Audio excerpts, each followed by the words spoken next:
Welcome to Government Contracting Weekly, sponsored by AOC Key Solutions Incorporated. Government Contracting Weekly is the only television program devoted exclusively to the competitive and dynamic world of government contracting. A world where coming in second place is not an option, but where principle-centered winning is the only approach. Good morning and welcome to Government Contracting Weekly. I'm Jim McCarthy, the owner of Key Solutions and the host of this show. I don't recall a time when government contracting community wasn't calling for reforms in the acquisition process. But as we move further into 2014, that chorus of voices has taken on an even greater level of urgency, and some would even say frustration. IDIQ contracts, LPTA, and an incredibly long and slow product development cycles are but a few of the issues that the private sector would like to see addressed and reformed. Joining me today to explore these and other acquisition issues is Dr. Jacques Gansler. This is an incredibly important subject and we have a lot of ground to cover, so let's get right to it.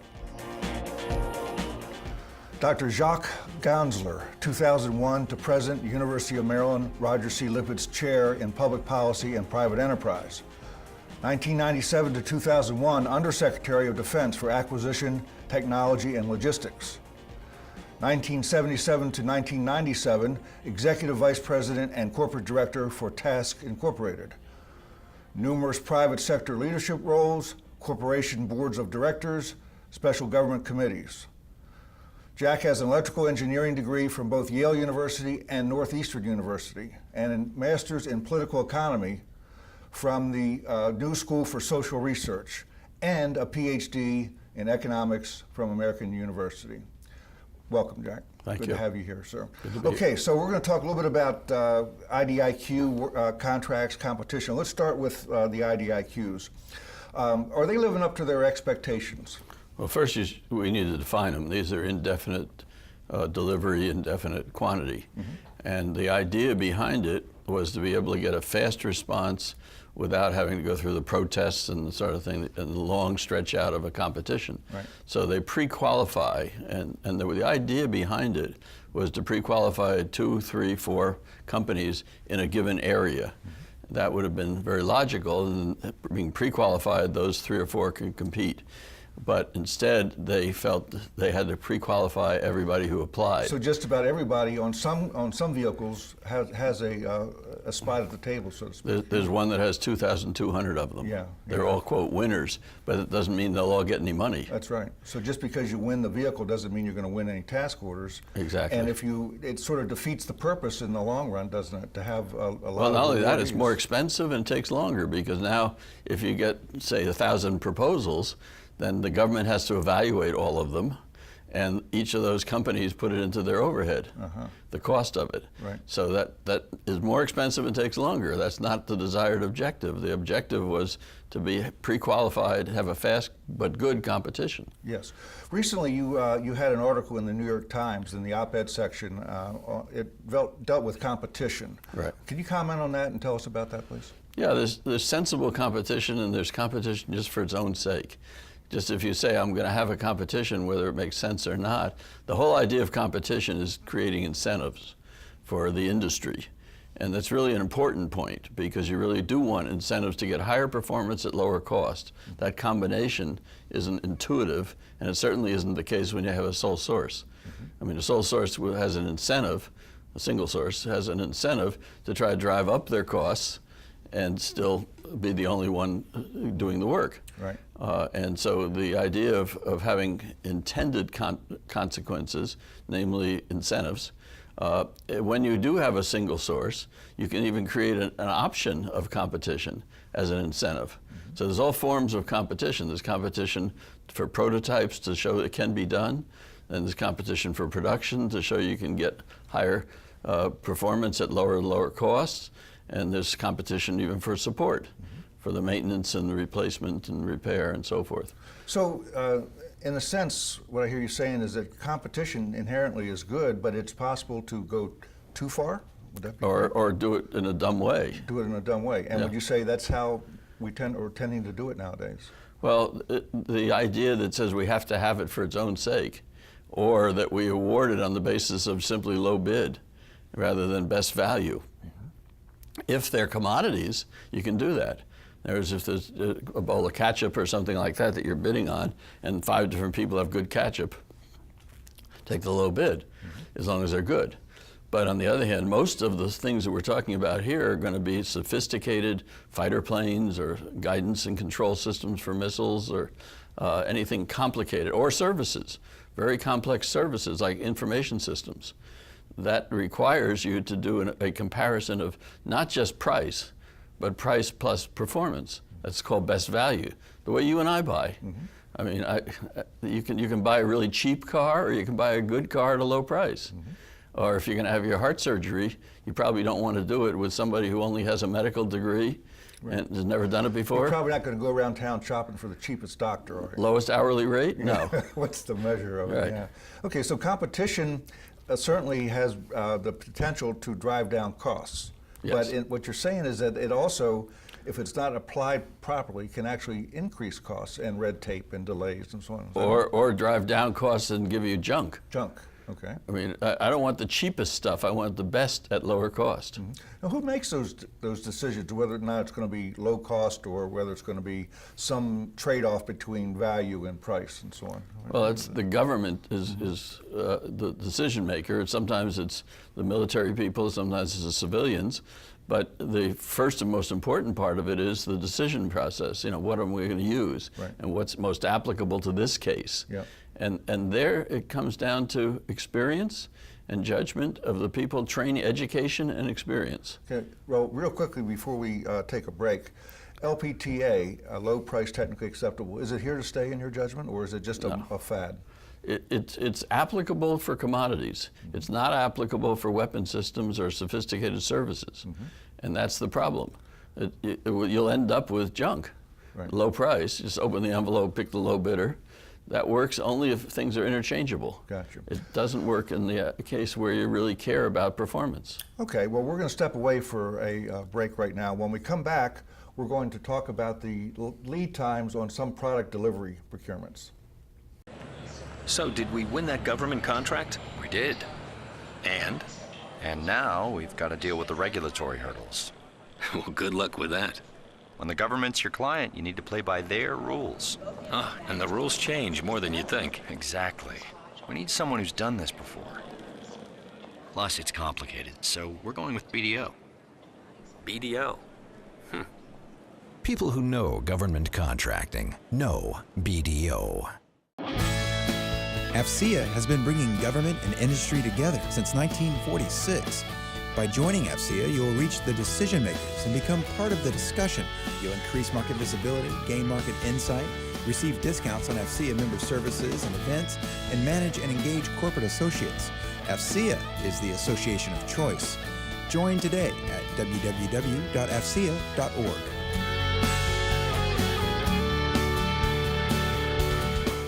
At Key Solutions, we've been working for 30 years to help government contractors win and retain $130 billion in government contracts. We understand that coming in second place is not an option, and that principle-centered winning is the only way forward. That's how we have worked with 87 of the top 100 government contractors and literally hundreds of small businesses. It takes a fresh set of eyes to honestly see the weaknesses and sometimes even the outright holes in a proposal. One of my proudest recollections was a time we were hired by a client that had lost their last 5 opportunities in a row. But with our help in analyzing and addressing their shortcomings, I'm happy to say that they then won their next 7 bids. I'm Jim McCarthy, the owner of Key Solutions, and we want to help you win or retain your next contract. Contact us at AOC Key Solutions and click on Win.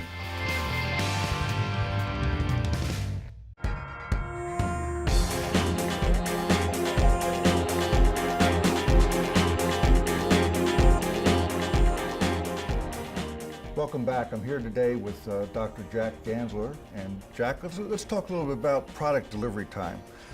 There are some service or products that the U.S. government buys that seems to have a long lead time, I mean, a quarter of a century. There's others that are shorter. What can be done to shorten the life cycle of the acquisition process, in your view? Well, it sounds too easy to say simplify it, but on the other hand, the process itself is driven by a set of regulations that people feel they have to follow without questioning. And sometimes some of them aren't necessary, some of the steps, because they've either demonstrated it previously, or if you took, for example, something off the shelf, a commercial item, it shouldn't take nearly as long. But we have barriers to taking commercial items off the shelf that have been built in through the regulation process. For example, the type of cost accounting system that's used is different for government items than for commercial items. You have to set up a second commercial process or a separate government process. I seem to recall that like the F-22 was in development for 22 plus years. 22 and a half years. 22 and a half years. Yes, a cynic would say that's why they named it the F-22. Yeah. Well, have we learned any lessons from that? And will the next major buy be any better because of that? Well, part of the problem, and one of the reasons that cost growth keeps occurring and schedule stretch out keeps occurring, is the indecision on the part of the requirements process. What is it we really want to have for this? Now you can imagine in a 22-year period that electronics have progressed, software has progressed, so, oh gee, if I could have that, I'd rather add that back into my program. Right. So they keep adding in new requirements. Another reason for the delays is the uncertainty in the budget. When you want to do your planning, you want to know how much money I'm going to get next year. Right. Well, you got to wait until Congress decides that. Right. And as you know, in many years recently, we've had a continuing resolution. We're not even sure how much Program X is going to get for the following year. How do you plan your factory? How do you plan your operation? How do you order the long lead parts? Would you agree that no matter what money ultimately is budgeted, we need to stretch it out further, right? Which takes me to a question. I know we've got to make more not bang stretch for the out buck. the money. Well, we got to make it more planning, efficient. predictable. Okay, so for example, what I was going to say is, it seems, not to drag up coffee pots and toilet seats and so on, but it seems that the government spends more than the commercial sector for certain things. Significantly. Why, and what can be done? Well, I actually, when I was in industry, had a study done by Coopers & Lybrand that said, compared the identical service or the identical good for the government versus for the commercial market. And at that time, this was in '94, I think it was something like 18% difference. Since then, Air Force has been quoting a number more like 25% difference, and I saw one independent study that said it was 30% difference because of all the regulations. I mean, since that study was done by Coopers & Lybrand, they have actually added 50,000 pages of regulations. So it's getting worse, not better. The regulations keep getting added. Okay. Every time something comes up, like the coffee pots and toilet seats, that's an example. When the overpriced toilet seats occurred because someone wrote a requirement that it survive crash and things like that, the Congress tried to fix it by writing a law that said toilet seats shall not exceed $220 each, and they added 5,000 auditors to make sure. Now, you think that didn't cost anything, 5,000 auditors? People in industry have to entertain those auditors, have to make sure they get all the data they want and so forth. That adds a lot to their overhead. Okay. And so, especially for small firms. So we're talking about government and contracting for a minute. Let's talk a little bit about the terms outsourcing and insourcing and inherently governmental functions. Yes. And find out what is the mix between the contractor doing the work and the government, and should it shift in one direction or another, in your view? Well, the main thing is to define, first of all, what are inherently governmental functions. For example, warfighting is an inherently governmental function. I wouldn't want to contract that out. Okay. You know, and the same thing, budgeting, source selection. There's a lot of things, decision process, that are inherently governmental functions. On the other hand, there have been a lot of studies that have been done. For example, the Congressional Budget Office did a comparison of maintenance work being done by government workers versus by contractors who are competing for it and who have experience in it. The difference was 90%.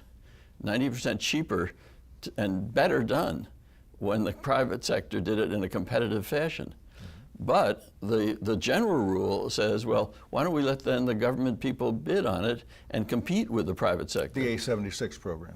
The A-76 program, A-76 is the process for doing it that OMB came out with. And the reality is that Congress has disallowed now, it makes it illegal to have any more A-76 competitions, even though there were over 1,000 of them, and the average savings was over 30% with better performance. So what we're seeing is that there was sort of a trend that maybe is going in the wrong direction, and we're going to want to come back after commercial and explore a little bit more about that, okay? So we'll take a break now and we'll step away. Working in contract management is a complex job. Creating, executing, managing contracts. It's an ever-changing world, and our members share the same challenges. At the National Contract Management Association, we know this business, gathering the best minds in our field, furthering your career by providing knowledge and training. Together, we've figured it out. Since 1941, the USO has been lifting the spirits of America's troops and their families by providing services that meet their growing needs. Members of our military continue to make sacrifices, and they are always ready to defend our nation on a moment's notice. That's why the USO of Metropolitan Washington, Baltimore is committed to serving them throughout their years of service. We're so proud of our thousands of dedicated volunteers serving at 6 USO centers, 4 airport lounges, and through our deployable mobile USO, where they boost the morale of our troops and their families through programs and even critical services like emergency food and housing during very difficult times. USO Metro is the way for you to say thanks to our local military members, their families, our wounded troops, and caregivers. For more information, please visit us at usometro.org.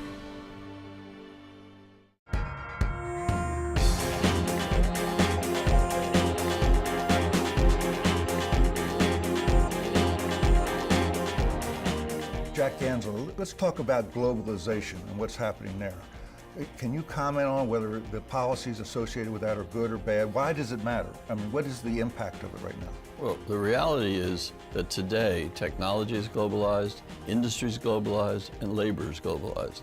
To make believe that doesn't exist is just plain wrong.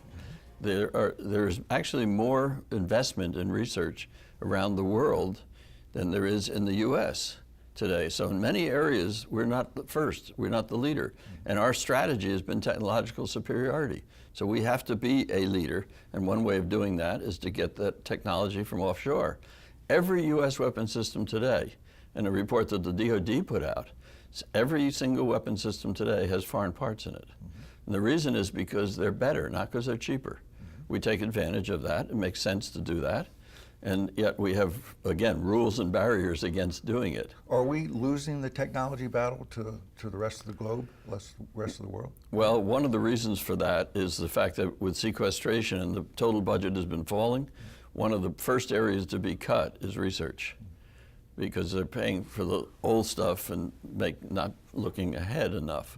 And so we have to continue to do the research, in my opinion. Well, you mentioned that even our weapon systems have foreign parts. How is it that the prime contractors are expected to be held accountable for, say, some third-tier subcontractor in some other country that's producing one of the widgets that goes into it? What's the thinking behind that? Well, the idea is the prime contractor needs to be held responsible for making sure that the product is the best you can get at affordable prices. And they have to qualify the parts, they have to do reliability testing and things of that sort. And it has to come from a dependable source, not just somebody that will cut us off. And that's one of the tests for who you'll buy it from, whether they're dependable and reliable. In many cases, they're coming from allies. Right. Okay, well, let's return to an earlier point that you mentioned about incentivization. Let me suggest that we're all familiar with the cost reimbursable cost type contracts, CPFF, CPAF, which seem to put a premium on the contractors getting their fee based on how much they spend. It's almost a perverse incentive. It is perverse incentive. So what can be done about that in your view? Well, what you need to do is create in the contracting an incentive for them to want to get higher performance at lower cost. And the way you can do that easily is to say, well, you'll get a higher profit if you get higher performance at lower cost, or you can get a follow-on contract. that's an easy one to give them as an incentive. Well, I've heard it said that for years there have been what's called a value engineering clause in many of the contracts, Yes. which says in part that the government will share any cost savings if the contractor develops it itself. And yet in practice, it's usually found that the government then asserts that the contractor didn't develop it or was jointly developed, and therefore they don't get the value engineering premium. Have you experienced that in your comment? No, I think, again, this is one of the things that we'll probably come back to, which is the quality and undervaluing of the workforce. If the people doing for the government side understand industry incentives, they would see that if they gave them the incentive to get higher performance at lower cost, higher quality at lower cost, and said that if you do that, you'll get a follow-on contract, or you can get even a higher % profit on it, that would be a huge incentive for the company to do it. It's as contrasted to, as we pointed out, the cost-plus contracts, okay. which is a perverse. So the key then is the acquisition community, in some sense, to make that judgment, and yet the acquisition community has been sort of criticized of late. Has the government procurement or acquisition community been thrown under the bus unfairly, in your view? Well, one thing that we should emphasize is that as the budget declined, well, first as the budget grew after 9/11, we added a lot more people into the acquisition workforce, mostly interns. And so as we then declined in the budget, which we've been doing lately, we've actually not done anything about the retirement function, which, you know, obviously a lot of the workforce are aging now.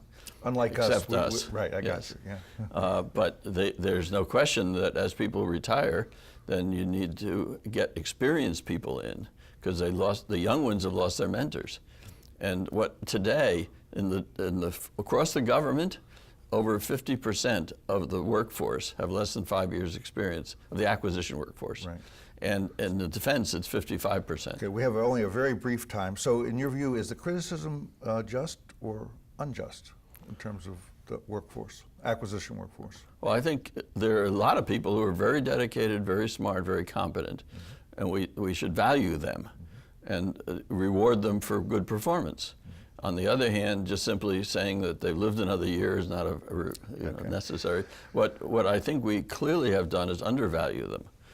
And when the House Armed Services Committee took a 25% cut in the workforce, calling them shoppers. Shoppers, yeah. All they do is shop. Yeah, Okay. and that's well, wrong. Jack, we're going to step away now, and when we come back after our commercial break, I'm going to get some final thoughts from you, okay?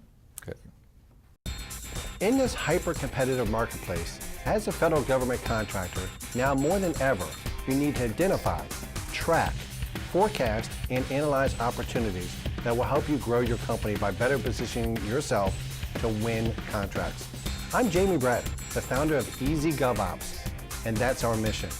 Utilizing the most intuitive market intelligence platform, Easy GovOps, enables contractors of all sizes to manage their pipeline, collaborate, and team like never before. Experience for yourself the power available to you and your team with a 5-day free trial period with no commitment necessary to begin. Simply visit easygovops.com to start your free trial today. Join the hundreds of other federal government contractors who are enjoying the ultimate competitive advantage of our unequaled market intelligence. Just spend one free week at easygovops.com and see for yourself. The Veteran Institute for Procurement was established to arm our vets to win in the federal marketplace. VIP is a comprehensive educational training program for veteran-owned businesses, and it's working as graduates add jobs and grow revenue. The program is funded entirely by the Montgomery County Chamber Community Foundation and is offered entirely at no cost to participants. To learn more, please visit our website at nationalvip.org.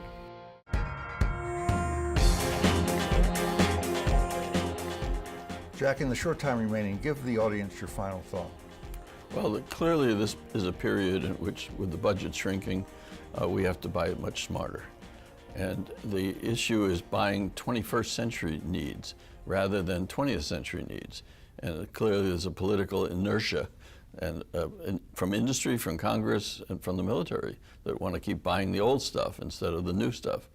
For example, buying more of the robotic capability and more information-based stuff, things of that sort, and doing it affordably.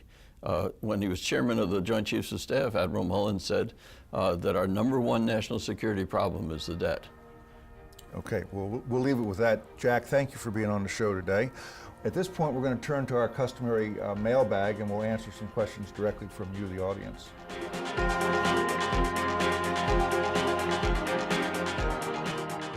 A question I'm often asked is whether procurement reform is necessary, and if so, what should be changed? The answer, in my opinion, is a resounding yes. Real reform is necessary, and here are 3 recommendations.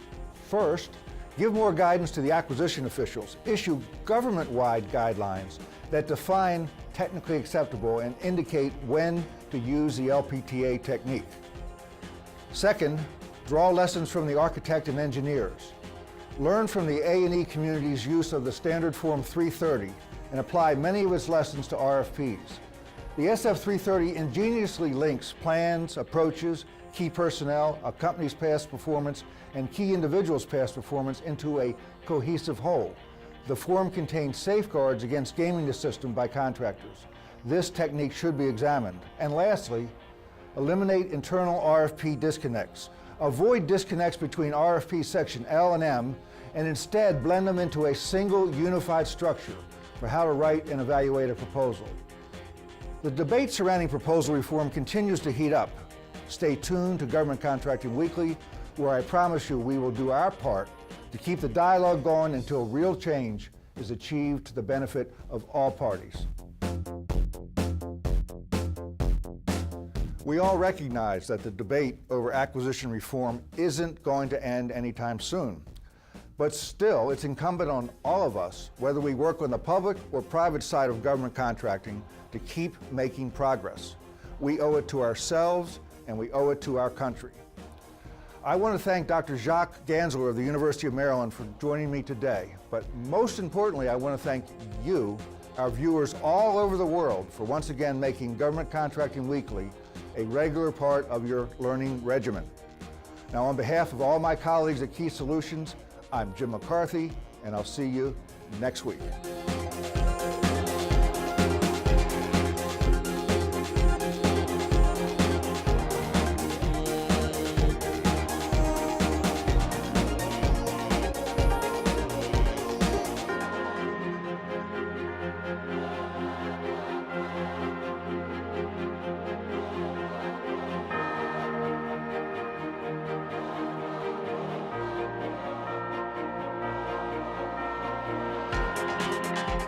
You've been watching Government Contracting Weekly, sponsored each week by AOC Key Solutions Incorporated. Government Contracting Weekly is the only television program devoted exclusively to the competitive and dynamic world of government contracting. For additional information, comments, questions, or suggestions, please write us at governmentcontractingweekly.com.